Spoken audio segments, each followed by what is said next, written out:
fantasy football, who's the best defense to grab? I mean, I know this.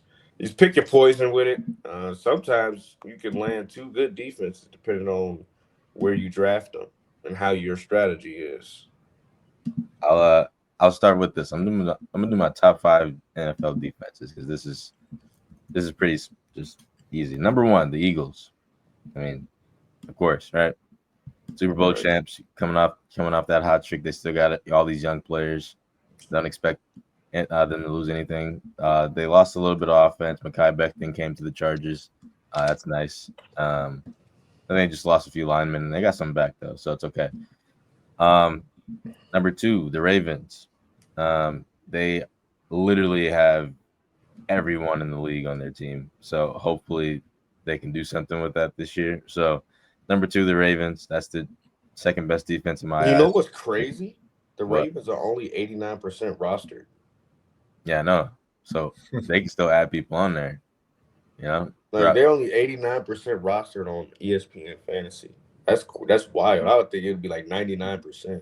Yeah. That's because I don't know. I guess because the division though, you got to realize they play Joe Burrow twice a year, so it kind of sucks. But um, let me see who's the third. I would say I like the Vikings defense. Don't at me. It's a great defense. What? The great defense. Very underrated defense. Okay. Yeah, You gotta think about very it. underrated. You gotta think about it. They got to build around JJ McCarthy. They got a lot of pieces throughout the off season. Um, I mean, they didn't really change that much on offense, in my opinion, but they bulked up their defense a little bit. I don't think anyone's really talked about it. They just if you look at their roster, I don't want to look at it right now because I don't think this should take that long. But you look at the Vikings roster, they have a lot of good defensive pieces, in my opinion. So I would watch out for them. Number four, the Broncos. Self-explanatory again. They have like all the underrated players on defense in the league. Um, I'm sure they're gonna make some trades as well, just to help out Bo Nix a little bit throughout the season. I mean, I would expect them to at least. That'd be pretty cool. So I'll give that to them. And the fifth one's pretty hard. I don't know exactly.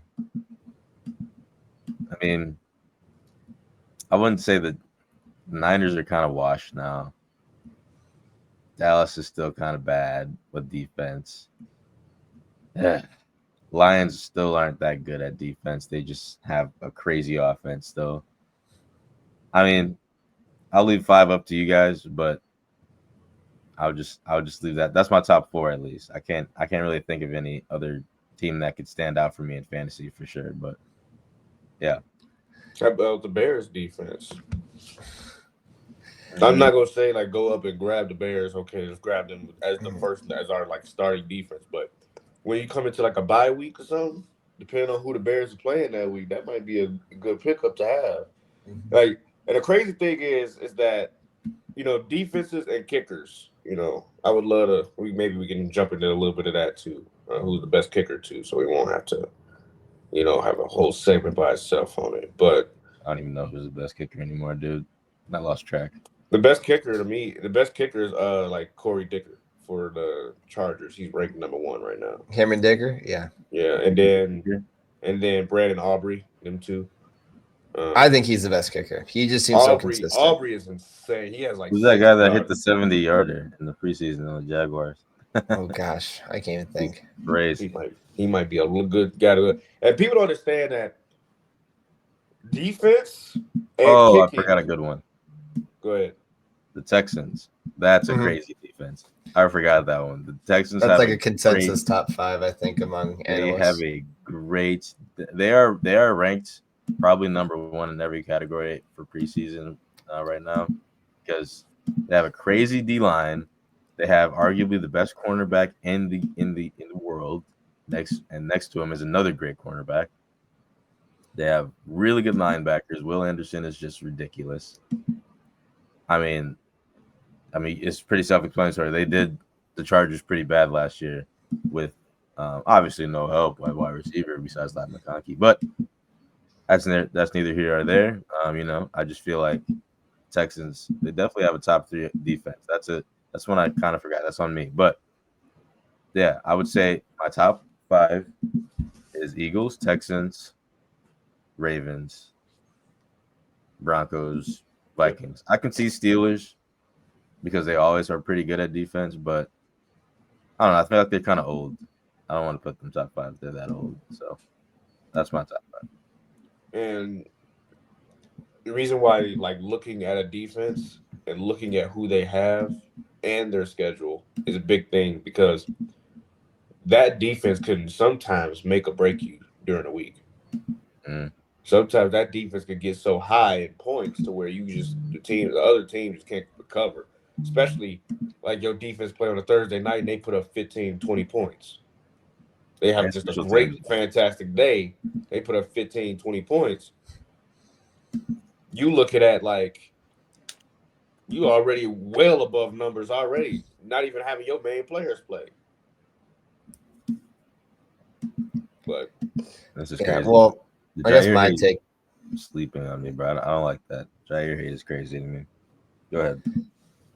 I mean, the only other team that I think that's in that top conversation that we haven't really discussed, even though it's kind of a team that gets talked about a lot, is the Chiefs. They still have a good defense. They're going to be set in the linebacker room. Their secondary is really good, and Really I think cool. that they're going to be needing to hold the load a little bit more as this offensive core of, I guess, like the main leaders, Kelsey, Mahomes, start to grow out of their prime.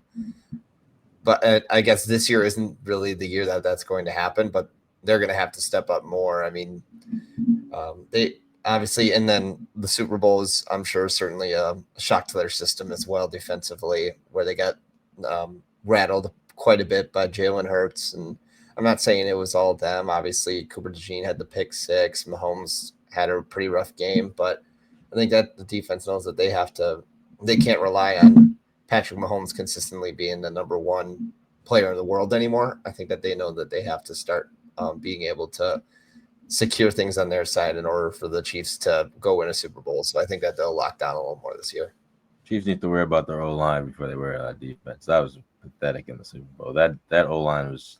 It looked like the Buccaneers game, but worse. Like it was just he was getting ransacked the entire game. But he also made some horrible decisions, like you said. But yeah, and well, you think about obviously the Eagles have probably one of the best front lines going after Patrick Mahomes. they had So a crazy game plan. yeah, and well, like that's their entire thing was like we just got to put the pressure on, and we just got to make sure that Mahomes is facing the heat. Otherwise, he's going to have his way, and that's what they did.